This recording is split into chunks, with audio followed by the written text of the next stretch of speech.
حسيت حسيت ان انا مش قادر اخد نفسي. ازاي ازاي ازاي الرسالة دي اتفتحت على الجهاز؟ فتحت الكاميرا وانا ايدي بتترعش.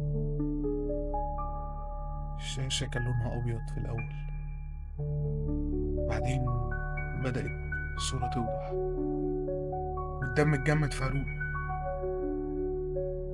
لقيت نفسي قاعد على المكتب،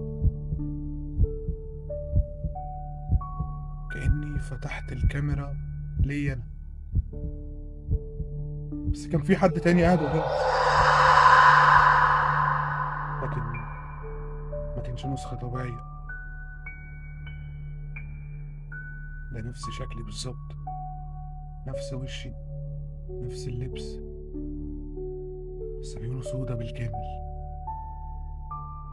باصص على الكاميرا وبيضحك، بيضحك بشكل مرعب.